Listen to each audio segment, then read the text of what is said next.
simple things, washing vegetables. Kathipita undedi, but now we have plastic cutting boards. And every time you cut on the plastic cutting board, little bit of plastic is getting scraped. స్క్రేప్ అవుతా ఉంటుంది, అది food లో కలిసే అవకాశం ఉంది. ఒకవేళ మనం wooden cutting boards అనుకుంటామా, అది వాష్ చేసిన తర్వాత సరిగ్గా ఆరకపోతే దాంట్లో బ్యాక్టీరియా అవన్నీ అంటే వుడ్ అంటే పోరస్ గా ఉంటుంది కదా, అది వాష్ చేసి ఎండలో పెట్టి కంప్లీట్ గా డ్రై అయిన తర్వాత you can still use it again. అవును, కానీ if you don't do that, wood holds water and దాంట్లో మళ్ళీ బ్యాక్టీరియా బ్రీడ్ అయ్యి that is also harmful. Oh my god, ivi asalu grahincharu evaru? It's chinna but mana kathipita was the perfect, because you cut it and the blade is easy to clean and kinda oka bowlo ida pettukune vallam. That would have been the perfect thing. Kathipita vaadu enta baagunda kathipita word win kuda enni rojulu ayipoyindo asalu. Exactly.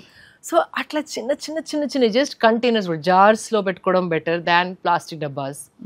Adi kuda plastic meeku telisinde, every time you wash కొంచెం plastic leach అవుతా ఉంటుంది. అంటే food grade అందరు అమ్మరు, food grade is little expensive. అది కూడా ఎండలో పెట్టవద్దు, because something always melts and leaches. Plastic definitely leaches year after year. So అది ఫుడ్ లో కలవడం సింపుల్ గా. అప్పుడు మన దగ్గర అల్యూమినియం డబ్బాలు ఉండేవి, స్టీల్ డబ్బాలు ఉండేవి. అవును. And I remember my mom తో for the long, even till today, like almost 45 I am, నా చిన్నప్పటి నుండి అదే స్టీల్ డబ్బాస్ ఇన్ డిఫరెంట్ సైజెస్ ఫర్ ఆ పప్పు, బియ్యం, ఉప్పు అండ్ లైక్ ఎండుమిర్చీస్ అండ్ ఎవ్రీథింగ్. అసలు ఆ స్టీల్ డబ్బాలు చూస్తేనే పండగలా ఉండేది, కళ మెరిసిపోతూ. So simple thing that was sustainable, because ఇప్పటి వరకు మా అమ్మ ఒక్కసారి కూడా చేంజ్ చేయలేదు డబ్బాల్ని. And they last, there is no harm and like chemicals, plastic leaching అవన్నీ లేదు. కత్తిపీట స్టిల్ మై మదర్ యూజెస్. మన పెద్దవాళ్ళు ఇవన్నీ సెటప్ చేసిన థింగ్స్ ఇన్ ద కిచెన్. కానీ ఇప్పుడు మనం ఆ బుల్లెట్ వచ్చిందని, ఇంకోటి వచ్చిందని, చాపర్ అనేసి we start using too many things. మనకి ఈ ఇన్స్టాలో అయితే చూస్తే ప్రతిదానికి ఒక పరికరం ఉందండి. అవును, వెల్లుల్లి కట్ చేయడానికి ఒక పరికరం, వెల్లుల్లి దంచి ఇది వరకు తొక్క తీసేసి పోపులో వేసేవారు. ఇప్పుడు garlic cutter, peeler and food processor అనేసి ఒకటి, సాలడ్ కటర్ అని, అసలు రకరకాలు అవన్నీ ఎక్కడ పెట్టుకోవాలి, ఎవరు క్లీన్ చేయాలి. 90% ప్లాస్టిక్ అవి. అది ఇంకోటి గమనించండి, 90% ప్లాస్టిక్. ఆ ఏ గ్రేడ్ ప్లాస్టిక్ ఎవరు దాన్ని అథెంటిఫికేషన్ చేయట్లేదు. So it has to be simple life స్టైల్ని కనుక మనం ఫాలో అయితే, అయితే మన కంట్రీలో అది ఉండింది. ఇట్స్ నాట్ దట్ సడన్ గా మనం కొత్త దారులు వెతుక్కోవడం కాదు. మన అమ్మమ్మ వాళ్ళు జస్ట్ 2 generations బిఫోరే ఇవన్నీ మనం చేసి ఉన్నాము. అవును. సో జస్ట్ అట్లీస్ట్ అన్ని కాకపోయినా 50% అన్నా we have to bring it back into our kitchens, because అక్కడ మెయిన్ ఫుడ్ తయారవుతుంది కాబట్టి. అవును. And then clothes and the rest follows. Cleaning, అప్పుడు చిన్నప్పుడు జస్ట్ మై మదర్ ఉప్పేసేది ఫ్లోర్ క్లీనింగ్కి. ఎప్పుడైనా నిమ్మకాయ పిండేది వాసన వచ్చినప్పుడు, ఆర్ వానాకాలం. అండ్ ఇంకోటి వానాకాలంలో నవ్ ఐ డూ, ఆ ధూపేస్తారా మీరు, వేపాకులో కొంచెం నెయ్యి, ఒక బగారా ఆకు, కొన్ని లవంగాలు అండ్ కొంచెం ఒక ధూప్ స్టిక్, నాన్ టాక్సిక్ అని చూసి తీసుకోవాలి. సో మళ్ళీ చెప్తాను, బగారా ఆకు అంటే బిర్యానీలో వేసే ఆకు, బే లీఫ్ ఒకటి మీకు కావాలని ఒక వీడియో పంపుతాను, మీరు you can post it. Sure. Bay leaf ఒకటో లవంగాలు ఒక 4-5, తర్వాత వేపాకు చాలా, అండ్ దాని తర్వాత నెయ్యి, ధూప్ స్టిక్, కర్పూరం. ఆ ధూప్ స్టిక్ ఎందుకు? వాసన కోసం, త్వరగా అంటుకోవడానికి. కర్పూరం కూడా పచ్చి కర్పూరం, నాట్ దట్ కెమికల్ ప్లాస్టిక్. చిన్న ప్లాస్టిక్ నో కాదు. అదే చాలా అండి, చాలా ఇప్పుడు పర్ఫెక్ట్ షేప్డ్ కర్పూరం ఏదైతే వస్తుందో అదంతా సింథటికే. అవును. సో ఇవన్నీ వేసేసి ఏం చేయాలి? జస్ట్ అంటించేయండి.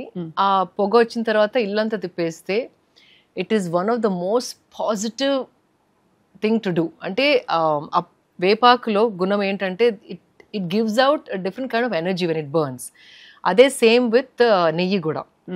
సో ఇవన్నీ కలిపి మనం ఒకవేళ ధూపం వేసామనుకోండి ఇంట్లో, కొన్ని మన ఇంట్లలో కూడా కొన్ని కార్నర్స్ మనం ఎక్కువగా వాడని కార్నర్స్, డెడ్ స్పేసెస్ అంటాం, అవి ఉంటాయి.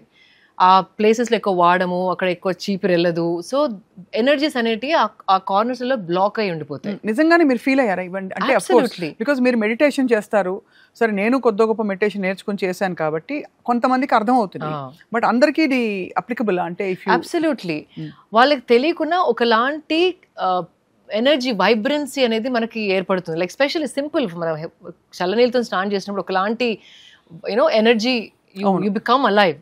అట్లాగే when all the curtains are open, ఈ డెడ్ స్పేసెస్ ఏదైతే ఉంటాయో మన ఇంట్లో రోజు మనం వాడని స్పేసెస్, అవి వెంటిలేషన్ లేకపోయేసరికి some kind of energies are blocked. ఈ ధూపం వేసినప్పుడు అవంతా క్లెన్స్ అయిపోతాయి. ఒకలాంటి ఇప్పుడు మన ఇల్లు కడుక్కున్నట్టు వాతావరణాన్ని it's like cleanser and with medicinal properties. So ఏదైనా లైక్ వర్షపడ్డప్పుడు ముక్క వాసన ఉన్న ప్లేసెస్ అయినా, ఎక్కడైనా బ్యాక్టీరియా బ్రీడ్ అవుతున్న ప్లేసెస్ అయినా, ఇట్లా చిన్న చిన్న క్రిములు ఉన్న కార్నర్స్, అవన్నీ they just become so purified. And mosquitoes కి వన్ ఆఫ్ ద బెస్ట్, ఇది బెస్ట్ టిప్ చెప్పారు మీరు. ఇప్పుడు అందరికీ అర్థం అవుతుంది, one of the best mosquito repellent. Rainy season గెస్ట్లు మనకి అండ్ అది కూడా without any chemicals and which is beneficial. So పొద్దున సాయంత్రం ఒక పూట రోజుకి? No, once in 2 days వేస్తే సరిపోతుంది. 2 days బాగా దాన్ని కానీ బాగా తిప్పాలి. ఆ పొగ వచ్చేసరికి తిప్పి, and it just sits in the house and it just gives you that very different energy. ఏదో పూజారంలో కూర్చున్నాడు అనిపిస్తుంది, ఇల్లంతా పూజారం లాగా ఫీలింగ్ వస్తుంది, కళ వస్తుంది, డెఫినెట్ గా కళకళలాడుతుంది ఇల్లు. సో ఇది వీటితో పాటు అఫ్ కోర్స్ అంటే మీరు వాడని పరికరాల గురించి మాట్లాడాం, how we accumulate things. So వీటిలో ఒక చాలా ఇంపార్టెంట్ థింగ్ షోకేస్ పీసులు అండి. మీకు అర్థమైంది కదా? షోకేస్ లో పెట్టేవి చాలా పెట్టుకుంటాం మనం అందం కోసం. అది తెచ్చిన 2 రోజుల వరకు బాగుంటుంది, ఆ తర్వాత చూస్తే మెల్లిగా దుమ్ము చేరడం మొదలవుతుంది. దాన్ని తుడవాలంటే అది అందరికి ఓపిక ఉండదు, టైం ఉండదు. So declutter, we're talking about declutter కాబట్టి చెప్తున్నాను. ఎంత తక్కువ వస్తువులు మన ఇంట్లో ఉంటే మెంటలీ అంత స్ట్రెస్ ఫ్రీ ఉంటారు మీరు. ఇప్పుడు నాకు కూడా ఒక్కొక్క రోజు ఈ టాప్కి ప్యాంట్ వేసుకోవాలి, ఈ స్కర్ట్కి ఇది పెట్టుకోవాలని త్వరగా వచ్చేస్తుంది. Some days you are alert, some days ఎంత ఆలోచించినా ఇది దీనికి బాగాలేదు, ఇది ఇద్దాం. So this mind is getting cluttered. ఎందుకు అలాగా? కరెక్ట్, అది నాకు కూడా చాలా అవుతుంది. ఎవ్రీడే ఎనర్జీస్ మనది వేరు, అండ్ క్రియేటివిటీ ఒక రోజు వేరేలాగా ఉంటుంది మనకి. అన్ని రోజులు ఒక్క రకంగా అందరు ఉండలేరు, ఇట్ ఈస్ ఇంపాసిబుల్. అండ్ ఒకటేలాగా ఎవ్రీడే మనం ప్రెజెంట్ చేసుకోవాలి మనని మనం అనేసరికి ఆ stress will add up. That is the worst thing. అంటే ఇది అన్నెసెసరీ మైండ్ని బిజీ పెట్టుకోవడం. So lot of people ask like successful people, ఒక లైన్ ఉంది, సక్సెస్ఫుల్ పీపుల్కి అన్నీ చేయడానికి అంత టైం ఉంటుంది. అంటే ఎందుకు సక్సెస్ఫుల్ వాళ్ళు? ఎందుకంటే వాళ్ళు దే నాట్ బిజీ హియర్. మనం చేసేదానికంటే ఇక్కడ బిజీ ఉండేసరికి మనకి చాలా బిజీ ఉన్నాం అనిపిస్తుంది. అవును, but that is the main problem. చాలా మందికి వచ్చేదే ప్రాబ్లం అక్కడ. సో ఇది డీక్లటర్ చేసుకోవాలి ఫస్ట్. ఇది డీక్లటర్ అయినప్పుడు everything looks easy and easy to do. మీరు అన్నది చాలా కరెక్ట్, దట్ ఏది వేసుకోవాలో చాలా ఎనర్జీ డిసిపేట్ అయిపోతుంది.